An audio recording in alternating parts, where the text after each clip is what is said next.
page, just in case you're wondering. 0 to 60, 2.6 seconds. 0 to 100, 5.9 seconds.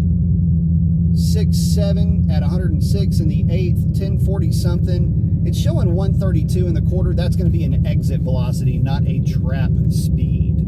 So there you go.